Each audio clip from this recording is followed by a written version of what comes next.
शुरू किया जाए। तो हमारा पार्ट जहां पर स्टॉप हुआ था, जहां से हमें आगे बढ़ाना था, वो था सबऑर्बिट की एनर्जी पर डिस्कशन हो रहा था। सबऑर्बिट की एनर्जी को हम लोगों ने दो तरीके से समझना शुरू किया था, एक वन इलेक्ट्रॉन सिस्टम और दूसरा मेनी इलेक्ट्रॉन सिस्टम। यहीं पे हमारा पिछला पार्ट समाप्त हुआ था। वन इलेक्ट्रॉन सिस्टम है, मेनी इलेक्ट्रॉन सिस्टम। फिर वहां से आगे अपन नहीं बढ़ पाए थे। फिर उसके बाद ऑर्बिटल आ जाएगा। तो आज हम लोग सबऑर्बिट की एनर्जी को डिस्कस करने के बाद ऑर्बिटल में एंटर कर जाएंगे। ठीक है।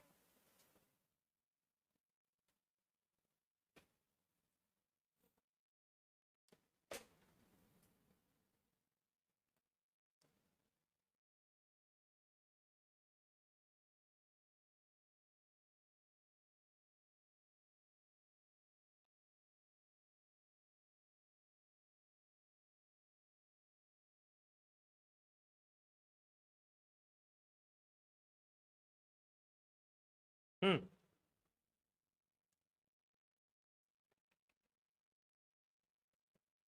हमने लिखा था सबऑर्बिट एनर्जी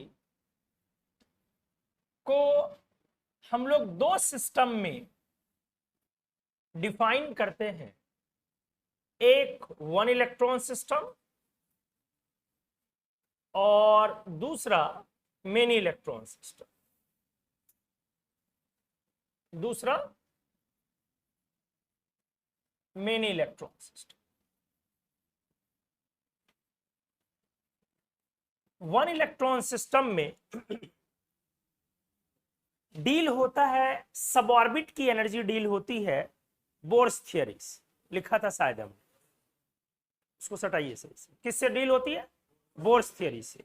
और मेनी इलेक्ट्रॉन सिस्टम में सबऑर्बिट की एनर्जी डील होती है क्लेचकोव-स्काइज n+l रूल से। ये लिख दिया था हमने। ठीक है, तो अब शुरू किया जाए। पहले इस पार्ट को डिस्कस कर लेते हैं हम लोग, फिर उस पार्ट को।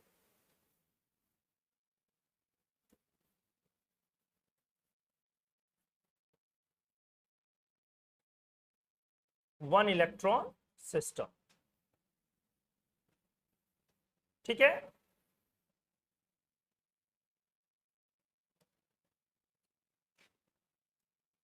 बोर्स थियरी लागू होता है। यहां आराम से सीखेंगे। ये ऑर्बिट वाला कॉन्सेप्ट बोर्स थियरी का ही है।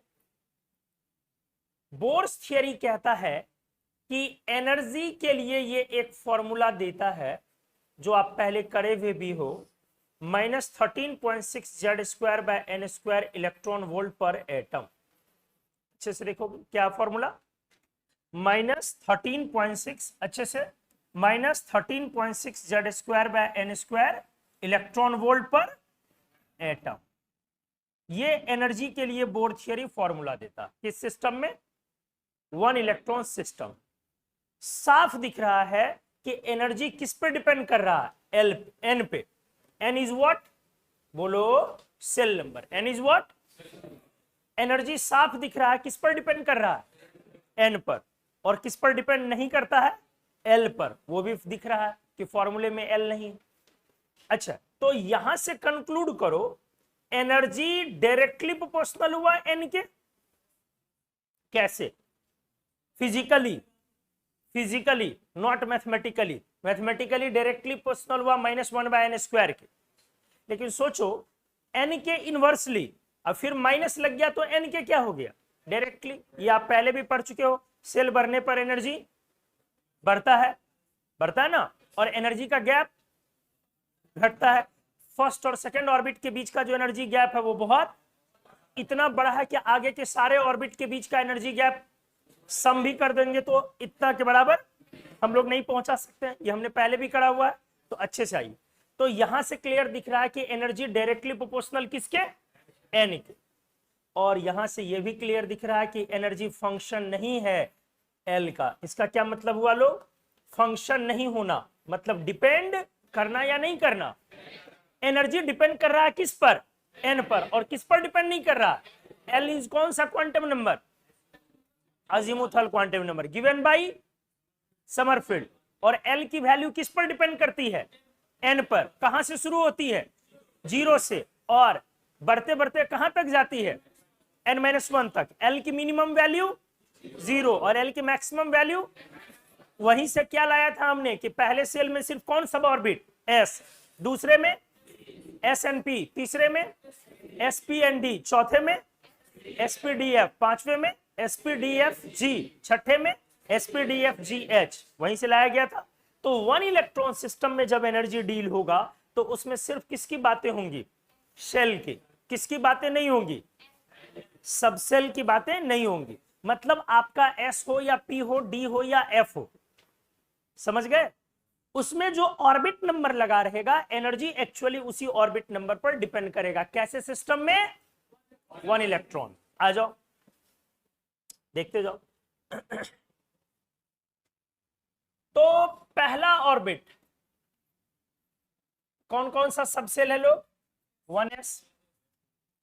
दूसरे सेल में कौन कौन सा सबसेल है, S और P।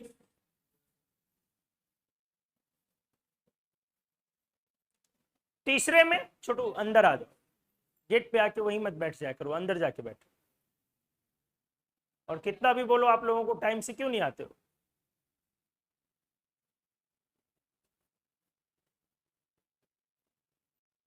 क्लास को ऐसे डिस्टर्ब नहीं किया करो। हाँ, थर्ड ऑर्बिट में बोलो 3s, 3p और 3d। चौथे ऑर्बिट में बताइए 4s, 4p, 4d, 4f। सही जा रहे हैं ना, इस तरह से लोग आगे बढ़ेंगे हम लोग। अच्छा आराम से सुनो, इसी को अगर सेल वाइज रिप्रेजेंट करो, यही था ना दोस्त, this one is K L M N, n के टर्म से n equals to 1, n equals to 2, n equals to 3, n equals to 4। सही है, यहां से साफ दिख रहा था कि हमारा एनर्जी बढ़ रहा है ना,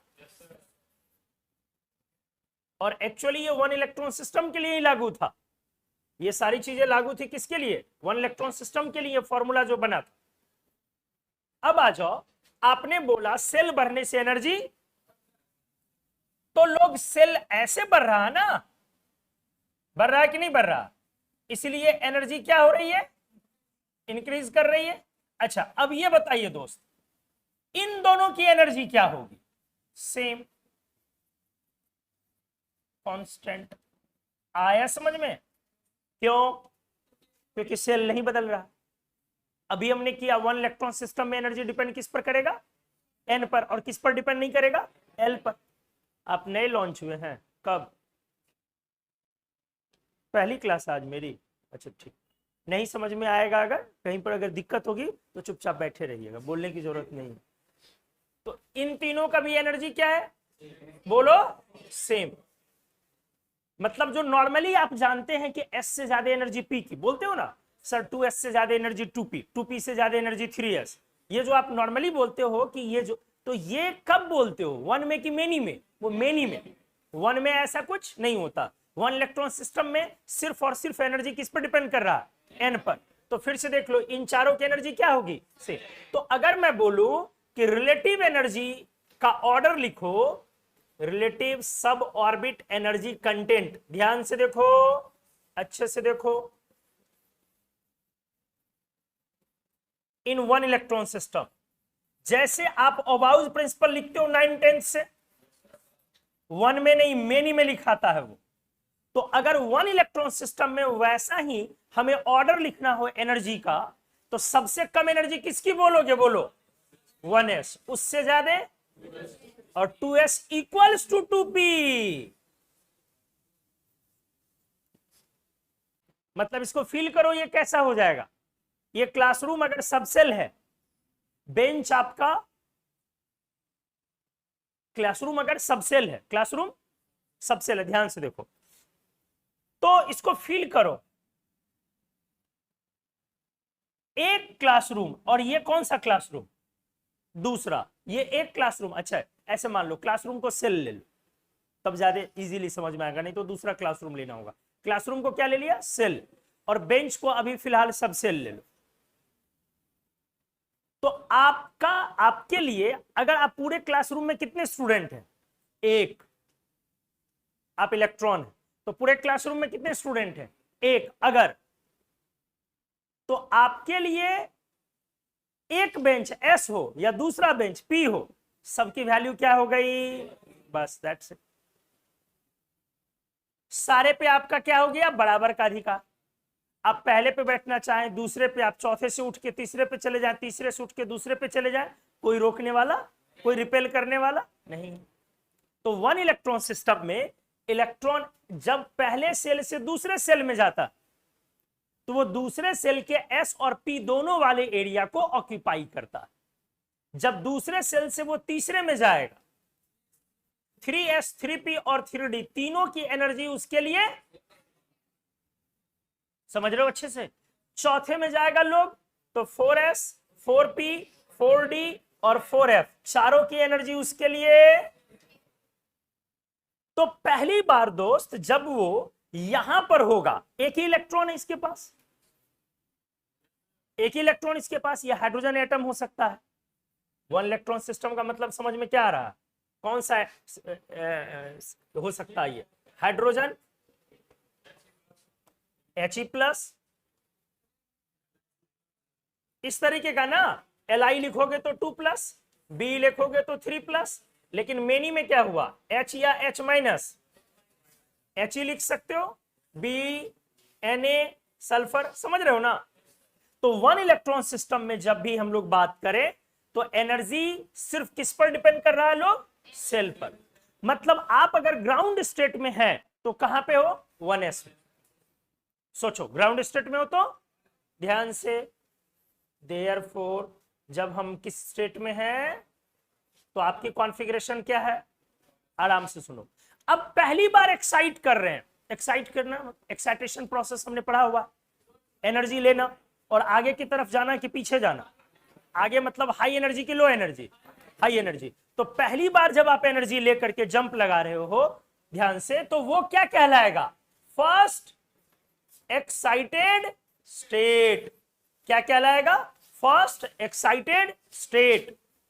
जब पहली बार आप एनर्जी लेकर के जंप कर रहे हैं तो क्या कहलाएगा वो? First excited state. अब बताओ क्या होगा? अब वो 1 में रहेगा या सेकंड में चला जाएगा? अब कॉन्फ़िगरेशन इस तरह से लिखोगे, Ts 2s equals to 2p ऊपर 1।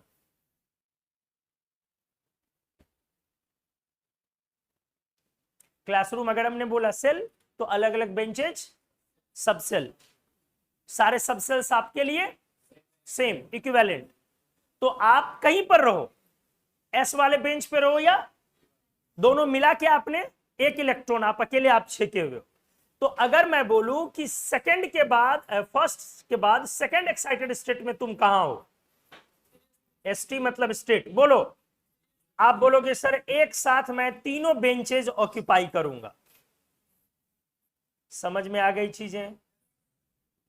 यहां भी देख लो, ग्राउंड स्टेट में हो तो किस सेल में हो? ग्राउंड स्टेट में हो तो किस सेल में हो? हाँ। और सेकंड ऑर्बिट में गया तो किस, कौन सा एक्साइटेड स्टेट हुआ? पहला एक्साइटेड स्टेट।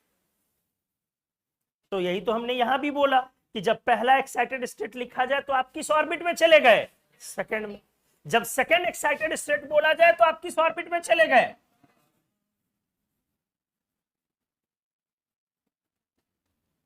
आगे चीजें समझ में? तो ये किस सिस्टम में एनर्जी डील हो रहा था? वन।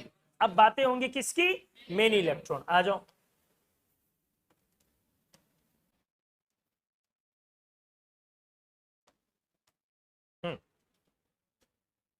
अब यहां लिखा जाए many electron system.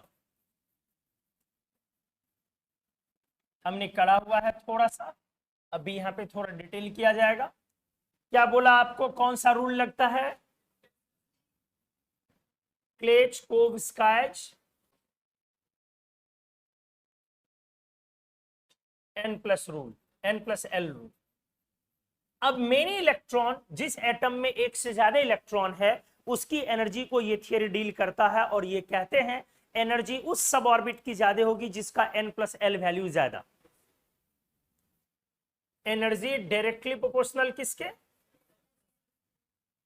n+l value के। एंड यदि दो जगह पर n प्लस एल का मान समान हो जाए, सेम हो जाए, कांस्टेंट, तब ये थियरी कहता है एनर्जी डायरेक्टली प्रोपोर्शनल। समझ में आया आपको? पहले क्या लगाना है? एनर्जी डायरेक्टली प्रोपोर्शनल किसके? n plus L. फिर क्या बोला गया? यदि n प्लस एल की वैल्यू क्या हो जाए? सेम दो जगह पर, तो फिर एनर्जी किसकी ज्यादा? जिसकी क्या ज्यादा? n ज्यादा। आप एक दो एग्जांपल पहले यहां पे देख ले।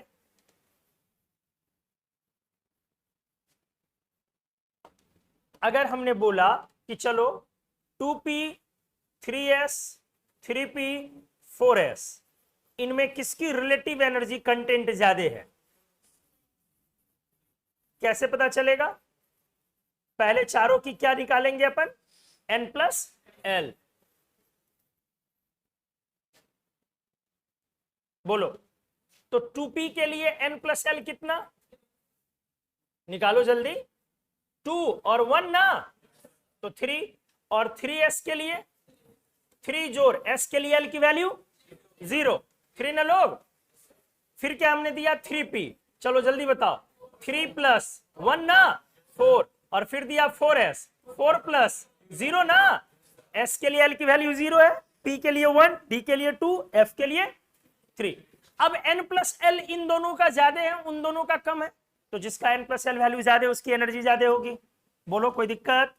जिसका n प्लस एल ज्यादा है उसकी एनर्जी वैल्यू। अब जिसमें ज्यादा है उसमें भी दो की इक्वल है, तो जिसका क्या ज्यादा है? n। तो बोलो किसका सबसे ज्यादा energy?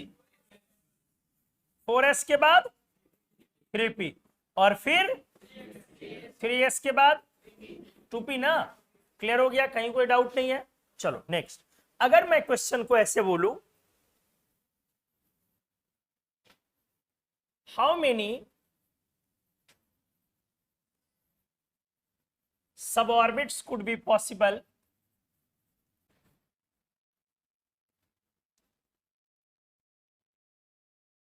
with n plus l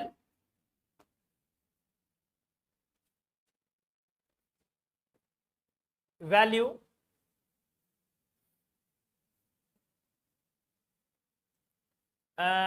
8?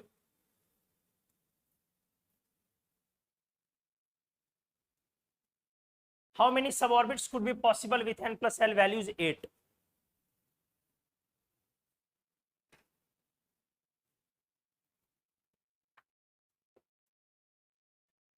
कितने सबऑर्बिट्स पॉसिबल होंगे जिनके n प्लस एल वैल्यू 8 होंगे? कैसे बनाया जाए?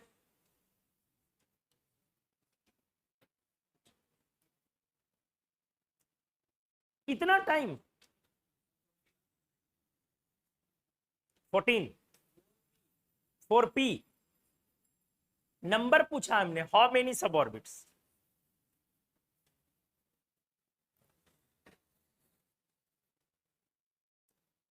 चलो आ जाओ।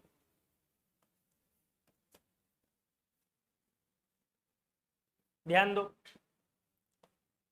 अरे यार, हमने आपसे पूछा लो कि कितने ऐसे सबऑर्बिट पॉसिबल होंगे जिसका n प्लस एल वैल्यू क्या है। तो n प्लस एल में तो दो ही टर्म है ना, एक टर्म है n और दूसरा टर्म है, बस दो टर्म है।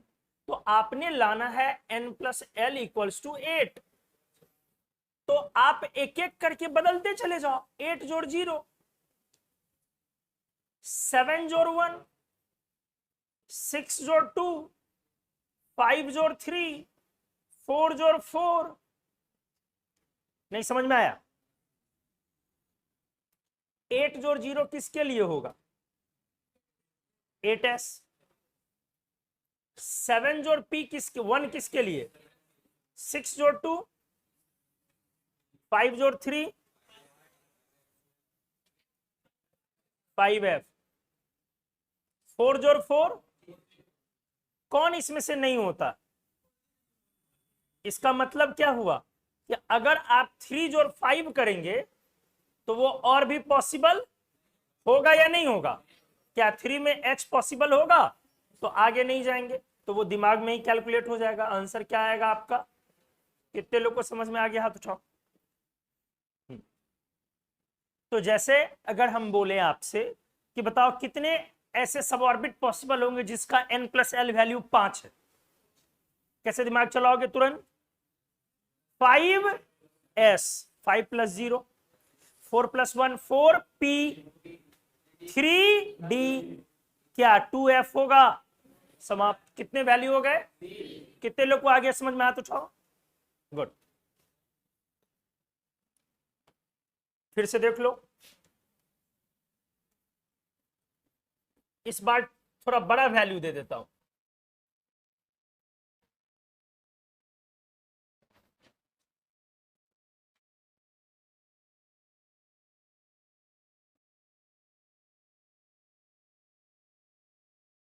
अच्छा चलो ऐसे देता हूं, 6 दिया। जल्दी,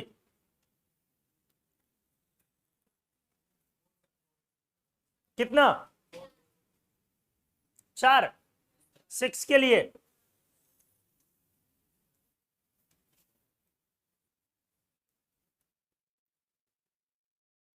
मेरा वो मतलब नहीं है।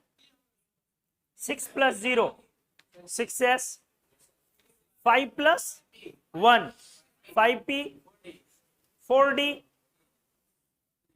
3f। क्या 3f होता है? तो फिर कैसे 4 काउंट किया? 3 होगा। छोटू आया समझ में आपको? आया? पक्का? कैसे किया हमने? 6 + 0 6s, 5 + 1 5p, 4 + 2 4d, 3 + 3 करना होगा हमें। तो 3f तो होगा नहीं, उसके नीचे तो और नहीं पॉसिबल है। तो इसका आंसर क्या हो गया हमारा?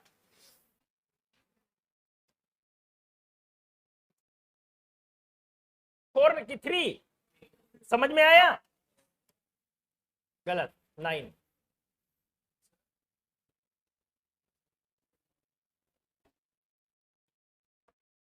शिकारी आएगा, जाल बिछाएगा, दाना डालेगा, फंसना नहीं है। हम लोग थित्थर प्रजाति हैं सर। थित्थर समझते हो ना? हाँ, ये प्रजाति सिर्फ भारत में पाई जाती है। साउथ अफ्रीका में जैसे होता है ना झिंगा लाला प्रजाति, हाँ, जंगल में जो रहते नंगे वंगे जो सब घूमते हैं, तो वैसे ही अपने भारत में एक थित्थर प्रजाति है। कमीनो क्या लिखा हुआ है? और अभी जो क्वेश्चन पढ़ रहे थे उसमें क्या लिखा हुआ था? क्या जो सब ऑर्बिट है वही ऑर्बिटल है? तो फिर क्यों उस पे गए? अगर ऑर्बिटल तुम्हें समझ में नहीं आया तो क्वेश्चन मत बनाओ, और अगर आता है समझ में तो बनाओ उसको समझ के। ऑर्बिटल बोलते हो बॉक्स को, जो अभी आपने नहीं पढ़ा, ध्यान ही नहीं देते हो। देखो सॉल्यूशन कैसे बना। n+l क्या लाना है? 6। तो सब ऑर्बिट्स क्या क्या आ गया? 6s, 5p, 4, that's it. 3f तो नहीं होगा लो। अब इसको तोड़ो ऑर्बिटल्स में। आपको आता है थोड़ा बहुत, आप लगा के देखो। बक्सा जो बनाते हो बॉक्स, वो ऑर्बिटल्स है, जो अभी अब आ रहा है जस्ट। तो इसमें कितने बॉक्स? एक। इसमें कितने बॉक्स बनाते हो? पी में 3। पी में कितने बॉक्स बनाते हो? डी में कितने बॉक्स बनाते हो? 5। यही ऑर्बिटल्स हैं। तो 1 2 3 4 5 6 7 8 9। तो अगर हम सबऑर्बिट्स आपसे पूछ रहे होते दोस्त, तो सबऑर्बिट्स कितने होते हैं ऐसे? 3। लेकिन लोग हमने तुमसे पूछा है ऑर्बिटल्स, तो ऑर्बिटल्स कितने हैं ऐसे? 9।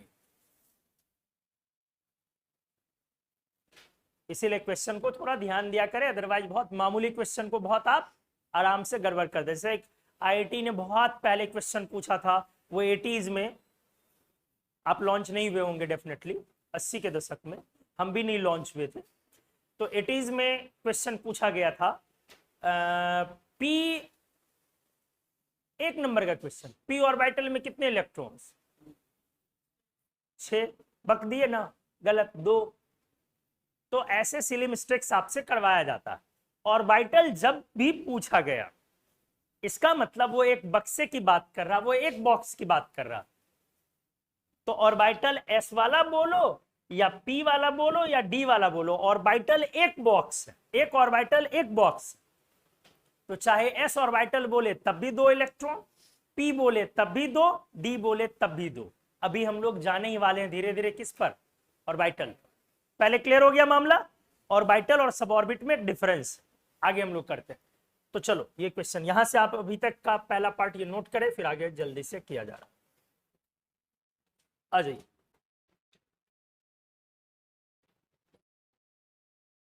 बढ़ा जाएगा, ठीक।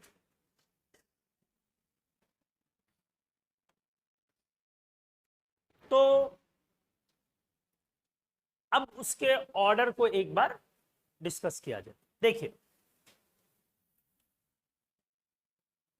n+l एक्सपेंशन,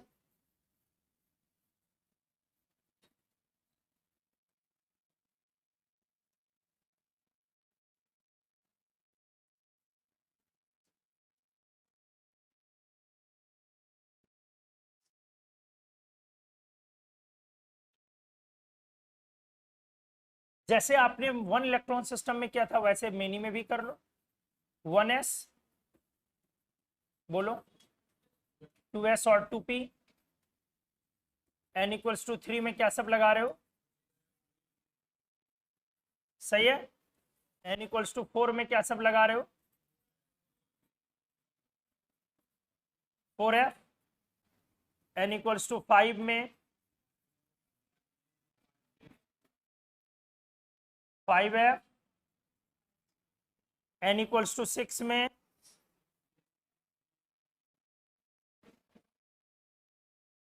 6h भी लोगे ना। जब 7 पे जाओगे लोग, एक और बढ़ा देना पड़ेगा, हमें उतने का इस्तेमाल नहीं होगा इसलिए बस डैश लगा के छोड़ दिया, कोई फर्क नहीं पड़ता, उससे उतना इस्तेमाल ही नहीं होगा।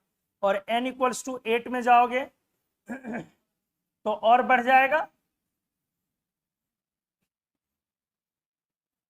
ये देखिए, ठीक है। अब क्या कहानी है इसमें, अगर एनर्जी का ऑर्डर लिखना तो आपको सब सारे के क्या लिखने पड़ेंगे? पहले n+l का सम बोलो, फिर उसमें सबसे बड़ा वाला n+l देखना होगा, फिर बड़ा में कितने बराबर हैं वो देखना होगा, फिर उसमें किसका n ज्यादा है वो देखना होगा। इसीलिए 9th-10th में एक छोटा सा मेथड करते थे हम लोग, ट्रिक, खच खच खच खच मेथड। मेथड का नाम ही था खच खच मेथड। याद आया? 2-3 बातें होती थी, जैसे कि 9-10 में टीचर को ये नहीं पता होता था कि हम काटते क्यों। कभी टीचर से पूछ के भी देख डालिए तो रेयर ही किन्हीं को पता होता कि काटते क्यों। बस हमें काटने में अच्छा लगता है इसलिए हम काटते रहते हैं। मोदी जी भी उठते हैं सुबह में, मित्रों पीरियोडिक टेबल कट। काटने में हम भारतीयों को अच्छा लगता है इसलिए काटते रहते हैं। इसके पीछे एक लॉजिक है क्यों काटते हैं, आप ठीक से देखिए। सेम n+l वैल्यू वाला सारा अब एक लाइन पर आ गया। 3 2 5 4 1 5 5 0 5। समझ में आया? 5 + 3 8, 6 + 2 8, 7 + 1 8, 8 + 0। सेम n+l वैल्यू वाले सारे सबसेल एक लाइन पर आ गए, इसीलिए हमने ऐसा किया। और दूसरा 9-10th में जब हम ड्रॉ भी करते थे तो डी तक लिख के छोड़ दिया करते थे। उन दिनों पता ही नहीं होता था कि डी के बाद एफ होता है और कहां पर होता है कहां नहीं, और एफ के बाद क्या होगा। इसीलिए उन दिनों एसपी या डी तक अधिक से अधिक लिख के छोड़ दिया करते। तो डायग्राम पूरा बना रहा है। सेकेंड पॉइंट की काटा क्यों हमने ये डिस्कस हुआ। अब एक पॉइंट देखो, n+l इधर बढ़ रहा है, लोग गौर कर रहे हो? नहीं समझ में आ रहा? n+l इधर बढ़ रहा है ना, बोलो। अरे क्यों सोए हुए हो जी? तो एनर्जी इधर बढ़ेगी। ऊपर वाले लाइन की एनर्जी वैल्यू ज्यादा है या नीचे वाले लाइन की एनर्जी वैल्यू? अब जब सेम लाइन पर n+l सेम हो गया तब फिर एनर्जी वैल्यू किधर ज्यादा? ऊपर की नीचे। कैसे? एक लाइन पे ढेर सारे सब ऑर्बिट्स है, सबका n+l क्या है? सेम। लेकिन इधर एरो क्यों लगाया आपने? n इंक्रीज कर रहा है, इसीलिए हमने एरो का डायरेक्शन नीचे किया।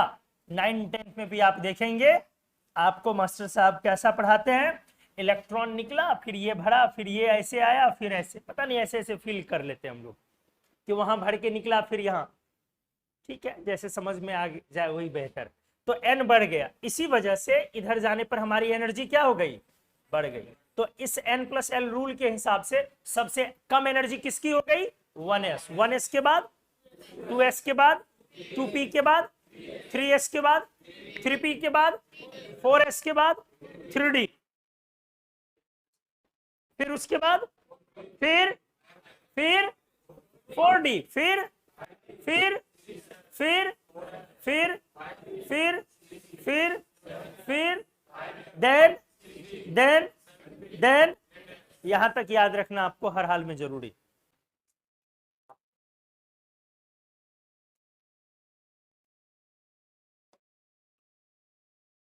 One S, 2s, 2p, 3s, 3p, 4s, 3d, 4p, 5s, 4d, 5p, 6s, 4f, 5d, 4f के बाद 5d ना, फिर 6p, 7s, 5f, 6d, 7p। ये याद रखना बेहद जरूरी है। ठीक है, आ जाओ अच्छे से समझो।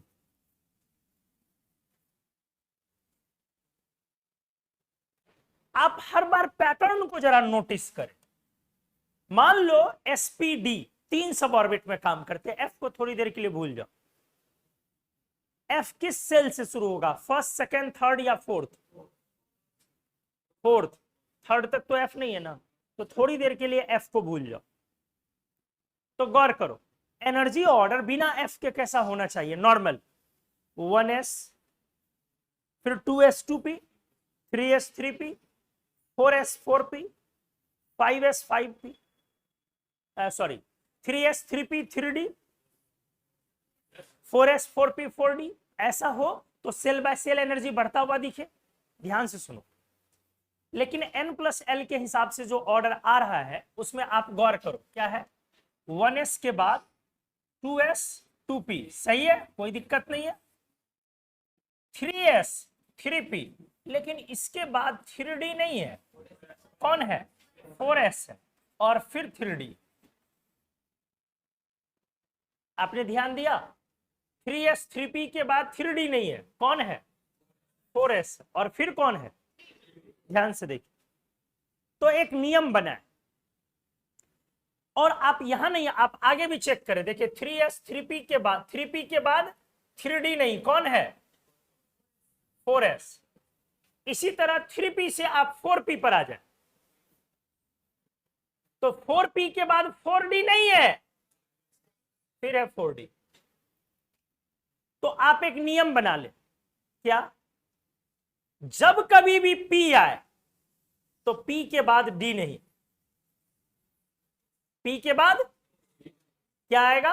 अगले का s।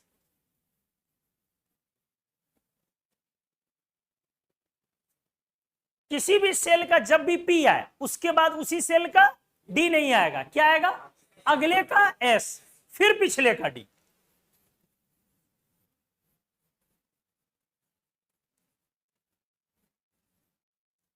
नहीं समझ में आया? ठीक से देख लो, जैसे हमने लिखा 3s, सॉरी 3p, तो p के बाद d नहीं, अगले का 4s, फिर पिछले का d। आपको समझ में आया?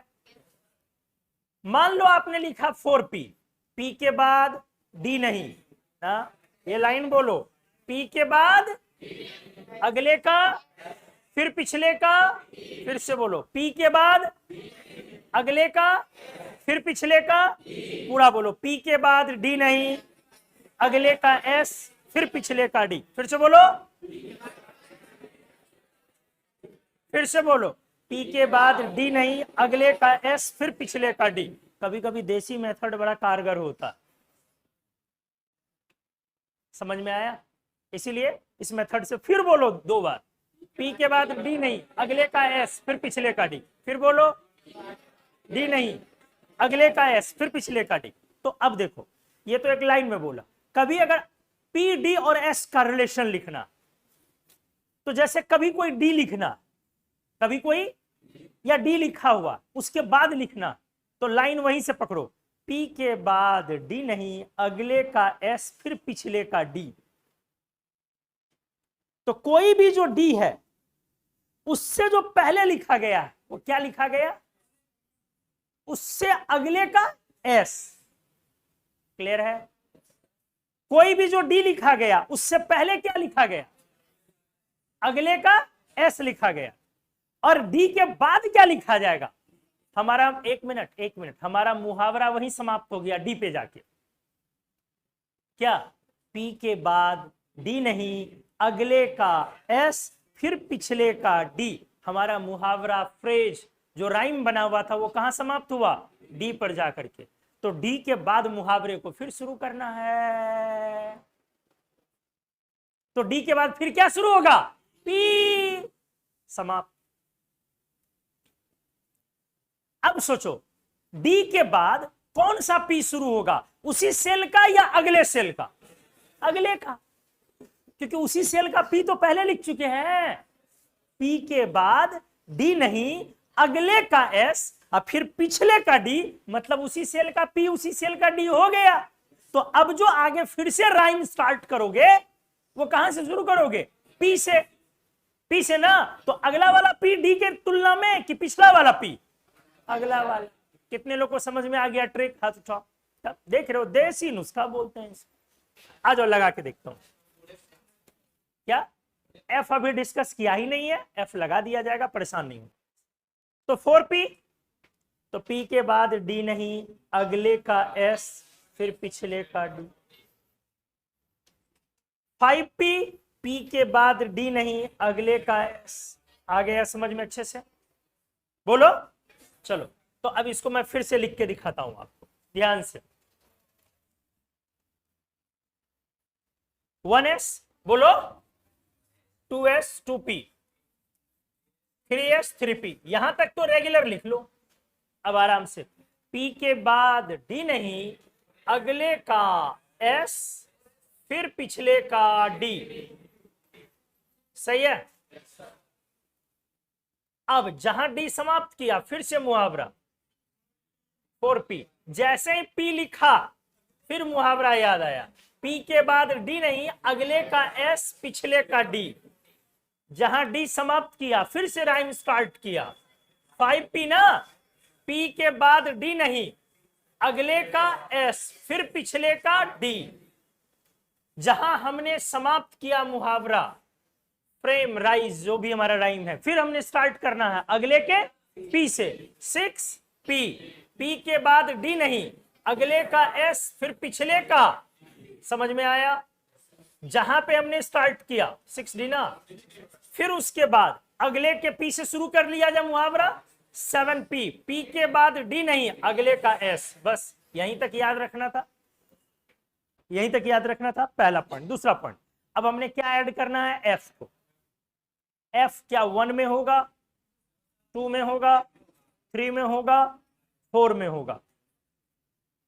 तो 2 F अपने पास है, एक 4F और एक 5F।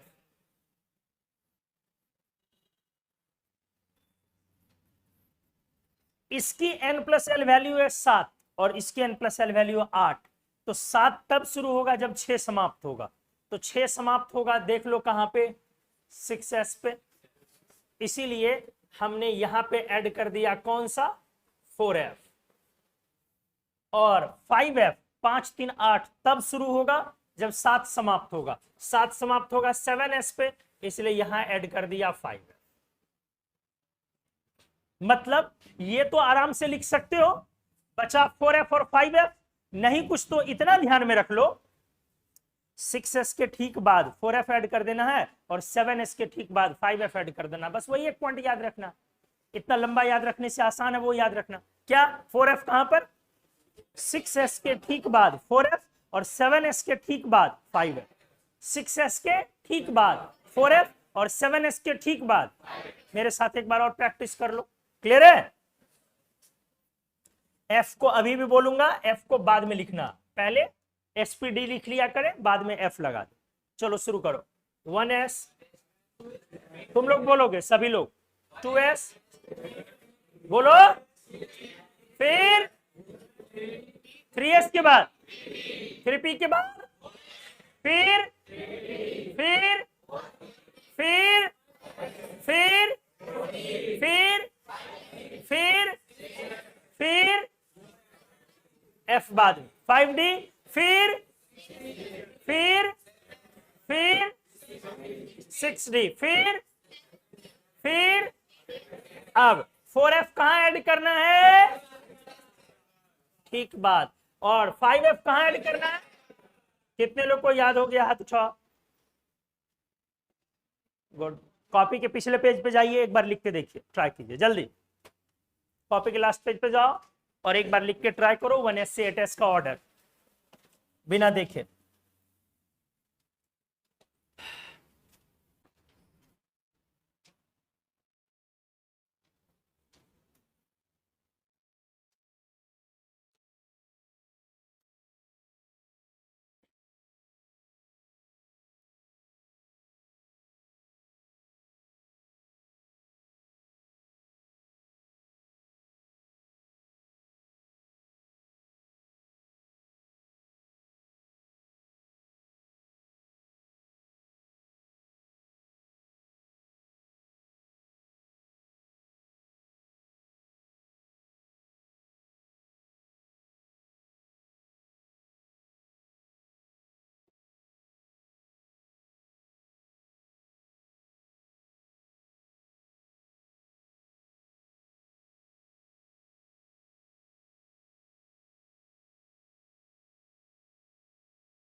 हो गया, मिलाओगे मिला लो।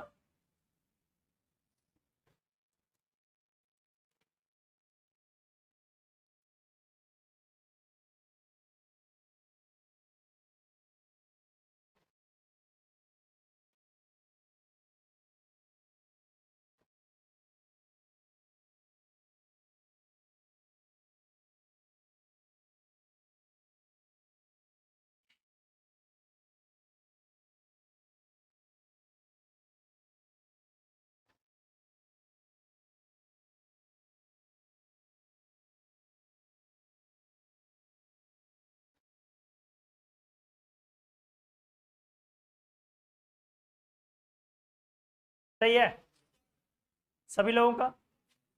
ईमानदारी से बताओ तो किसका किसका गलत हुआ है। एक जगह गलती हुई, और किसी का एक जगह, हाँ कि दो जगह, आपका कितने जगह।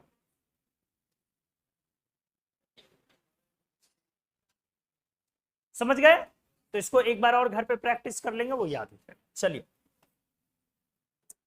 तो इस तरह से सबऑर्बिट एनर्जी का डिस्कशन हुआ वन और मेनी में।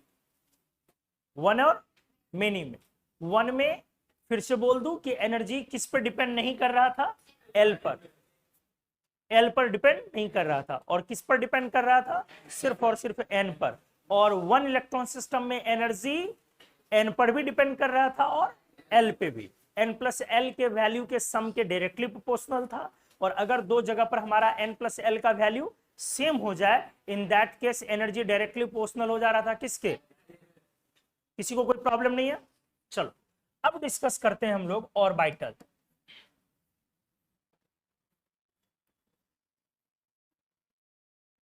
किस लेवल पे पहुंचा जाए, आराम से। ऑर्बिटल सब ऑर्बिट का ही एक पार्ट है।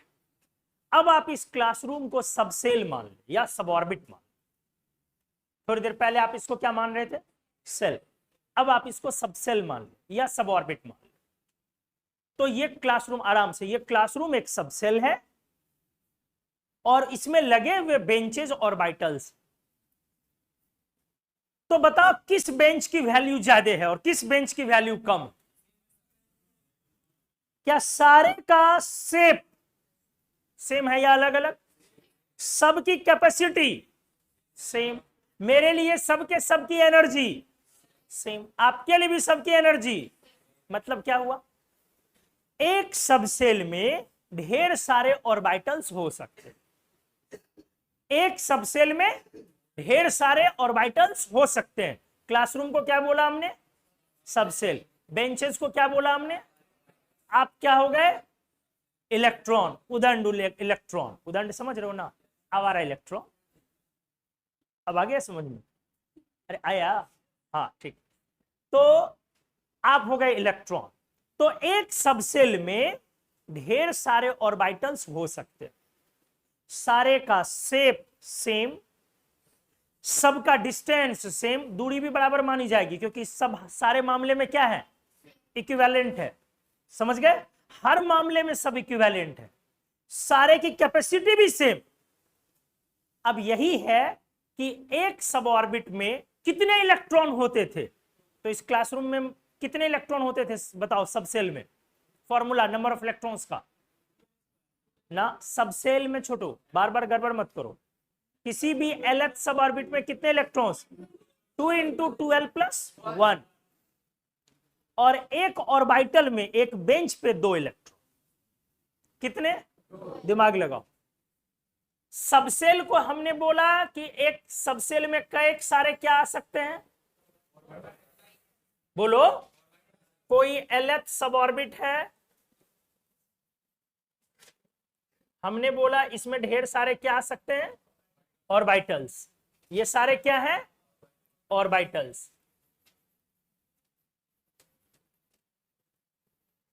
कितने ऑर्बिटल्स हैं, ध्यान से ना ना ना, रुक जाइए, रुक जाइए ना, पता चल जाएगा। अच्छा, इसमें इलेक्ट्रॉन्स कितने हैं, सही है। अब हमने आपको क्या बोला कि बेंच को क्या मान लो, ऑर्बिटल, और हमने बोला एक बेंच पे मान लो कितने इलेक्ट्रॉन। तो ये सारे ऑर्बिटल हैं, ऑर्बिटल को बॉक्स से दिखा रहे हो, किससे दिखा रहे हो, इसमें हमने कितने इलेक्ट्रॉन्स बोले आपसे, कितने इलेक्ट्रॉन्स बोले, तो सारे ऑर्बिटल में कितने कितने इलेक्ट्रॉन हैं। तो अब बताओ ऑर्बिटल्स की संख्या कितनी होगी, 12 प्लस 1। कैसे, 2 इंटू 12 प्लस 1 सब ऑर्बिट में इलेक्ट्रॉन था क्लासरूम में, और एक बेंच पे 2 इलेक्ट्रॉन है, तो बेंचेस की संख्या कितनी हो गई, डिवाइडेड बाय 2। समझ में आया, अरे आया समझ में। तो नंबर ऑफ ऑर्बिटल्स कितने हो गए, 2l प्लस। तो डेफिनेशन पे जा रहे हैं धीरे धीरे, पहले समझ लें अच्छे से ऑर्बिटल को, फिर डेफिनेशन पे जाना। ऑर्बिटल जो है वो सब ऑर्बिट का ही एक डेफिनिट पार्ट है। एक ऑर्बिटल जो है, एक ऑर्बिटल जो है वो एक सब ऑर्बिट का ही एक डेफिनिट पार्ट है, निश्चित पार्ट है, सर्टेन पार्ट है, यूनिक पार्ट है। और ऐसे ऐसे ढेर सारे पार्ट हैं उस सब ऑर्बिट में, और वो सारे पार्ट आपस में क्या है, इक्विवेलेंट है, by means of energy, by means of shape, by means of radius. बोलो, और प्रत्येक ऑर्बिटल में कितने इलेक्ट्रॉन रह सकते हैं, उस सब ऑर्बिट में कितने इलेक्ट्रॉन रह सकते हैं?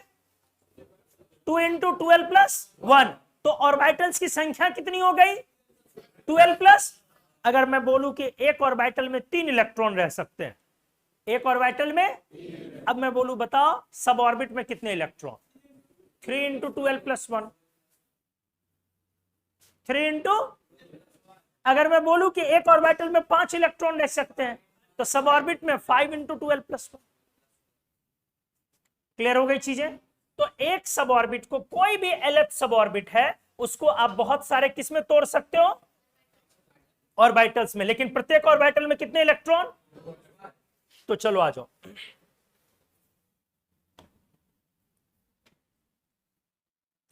N orbital is a definite part of 3 dimensional space. आराम से डेफिनेशन को देखें, ये एक डेफिनेट पार्ट है किसका? 3 डायमेंशनल स्पेस का। एक्चुअली ये जो स्पेस है वो कौन सा है? सब ऑर्बिट है। समझ रहे हो ना लोग? N orbital is a definite part of 3 dimensional space, जहां पर कितने इलेक्ट्रॉन्स डिलोकलाइज होते हैं? 2। वेयर 2 इलेक्ट्रॉन्स, या 2 ऑपोजिटली स्पिनिंग, यहीं पे ऐड कर दो, 2 ऑपोजिटली स्पिनिंग इलेक्ट्रॉन्स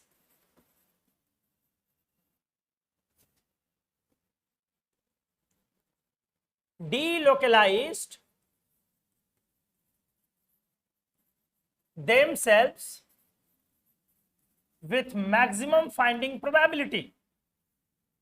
सारा वही वाला डेफिनेशन है। कौन वाला? सब ऑर्बिट वाला। फर्क क्या आया? यहां पर नंबर ऑफ इलेक्ट्रॉन्स को हमने फिक्स कर दिया। कितने इलेक्ट्रॉन्स? 2। डेफिनेशन को अच्छे से देख ले, या जो भी हमने स्टेटमेंट लिखा उसको ठीक से देखो। एक ऑर्बिटल जो है वो क्या है? डेफिनेट पार्ट है किसका? वो स्पेस कौन सा है? जहां पर कितने इलेक्ट्रॉन्स हैं? कितने इलेक्ट्रॉन्स? ऑपोजिट स्पिन वाले 2 इलेक्ट्रॉन्स, और डिलोकलाइज कर रहे हैं और मैक्सिमम फाइंडिंग प्रोबेबिलिटी के साथ। क्लियर हो गया? रिप्रेजेंटेड एज, इसको रिप्रेजेंट कैसे किया गया? बॉक्स बना के।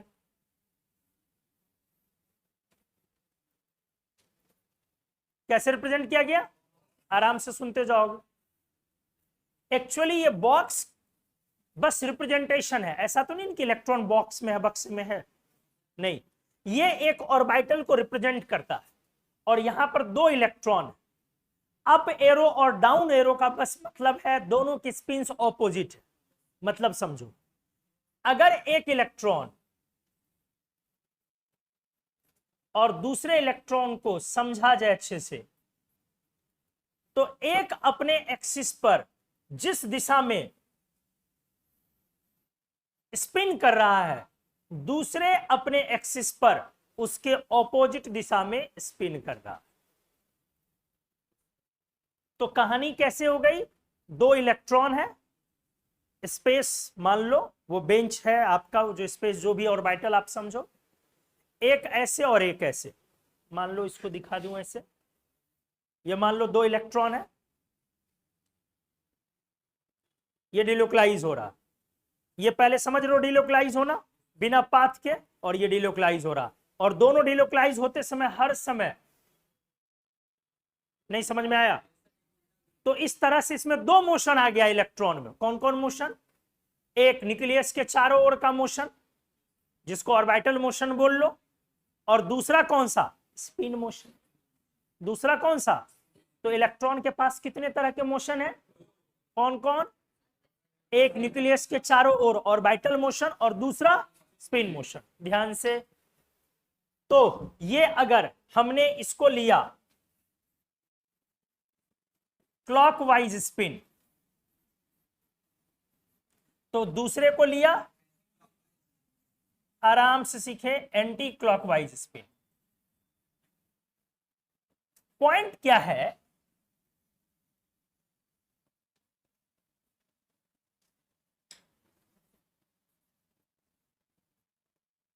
ध्यान से, ये ऑपोजिट स्पिन एक्चुअली इन दोनों के बीच के रिपल्सन को मिनिमाइज करता है, कम करने।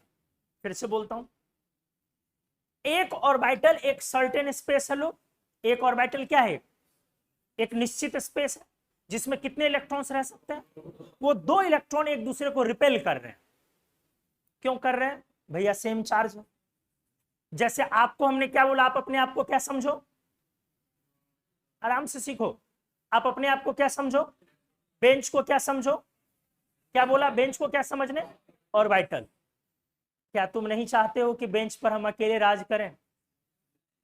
बिल्कुल चाहते हो, अकेले बैठे, खुद यहां बैठे, बगल में अपना बोतल बैठाएं, इसके बगल में बैग बिठाएं, इसके बगल में कॉपी बिठाएं, यहां से वहां टांग छिहार के बैठना उसको बोलते हैं। चाहते हो पूरा बेंच अकेले हथिया ले?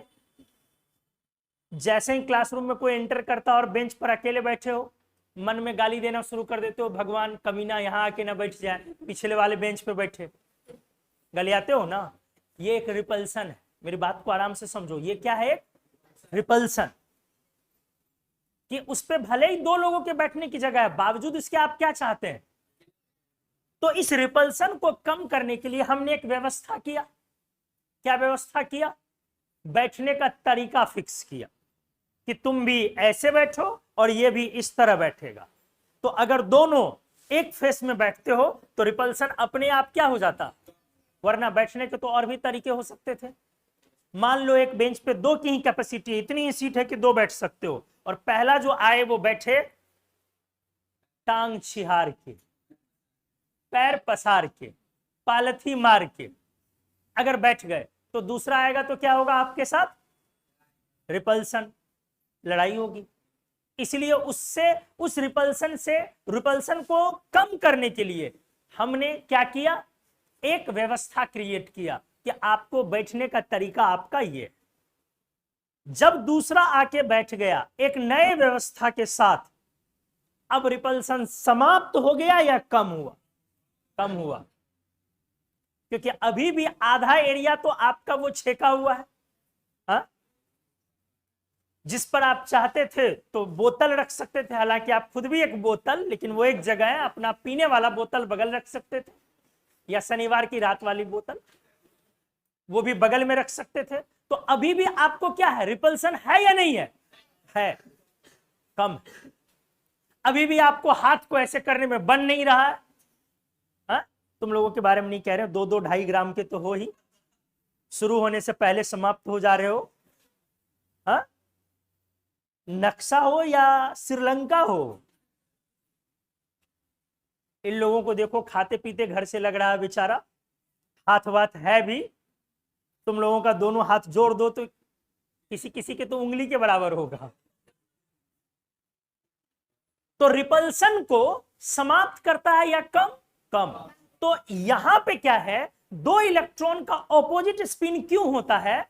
ऑपोजिट स्पिन लेने से कम मिनिमाइज कर देता है ये व्यवस्था। किस चीज को? रिपल्सन को। क्यों करता है? ये फिजिक्स में हायर लेवल पे जाके पढ़ पाएंगे। अभी के लिए थोड़ा सा एक लाइन बोल दूं, एक्चुअली ऑपोजिट स्पिन के कारण एंगुलर मोमेंटम वेक्टर कैंसिल हो जाता, ठीक है? तो उसके वजह से एक का रिपल्सन दूसरे पर कम होने लगता, मिनिमाइज होने लगता। फिजिक्स में हायर लेवल पर जाओगे तो बहुत कुछ इसमें लागू करके चीजों को समझाया जा सकता है, टॉर्क लागू करके समझाया जा सकता है, एंगुलर मोमेंटम वेक्टर के साथ उसको रिलेट करके समझाया जा सकता है। तो वो सब हायर लेवल पे, हम लोगों के सिलेबस में नहीं है। हमें सिर्फ क्या बोलना है, एक ऑर्बिटल में कितने इलेक्ट्रॉन, दोनों के स्पिन क्या होने चाहिए, क्यों होने चाहिए ऑपोजिट?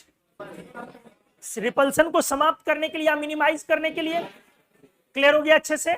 इस रूल को, ये जो व्यवस्था है, इस रूल को बोला जाता है पॉलीज एक्सक्लूजन प्रिंसिपल। ये जो व्यवस्था है, इस रूल को क्या बोला गया? पॉलीज एक्सक्लूजन प्रिंसिपल, या पॉलीज रूल शॉर्ट में बोल लो।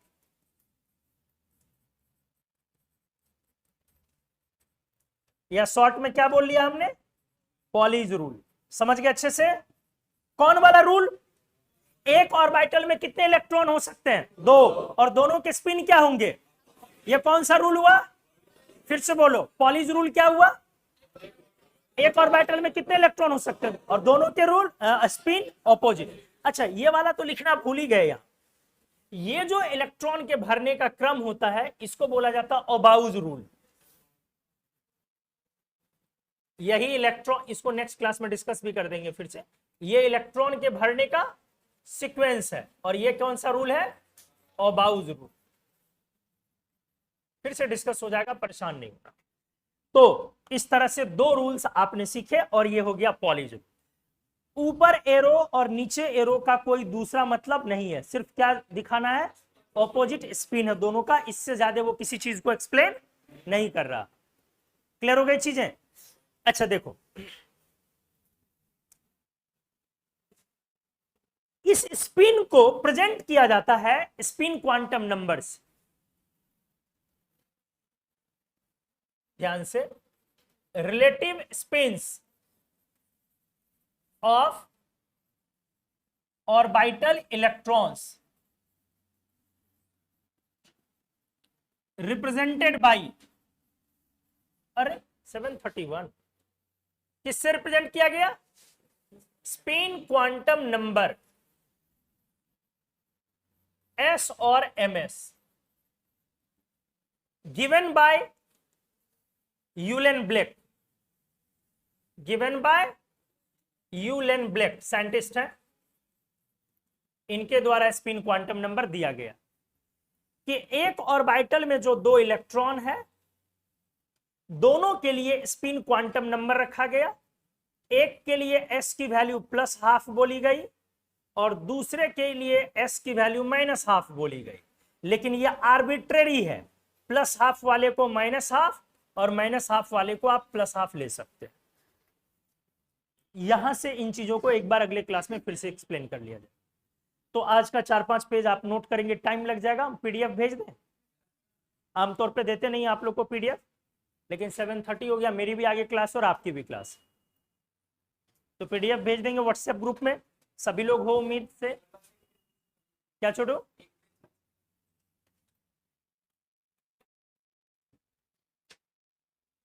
बारात में कुछ लोग नहीं आते हैं स्पेशल डिमांड के साथ, ऐसे ही लोग होते हैं, सर एक पेज पीछे कर दीजिए। हाँ, सबको चाहिए दही चीनी, उनको साथ में चाहिए नमक मिर्ची, नहीं होगा थोड़ा सा।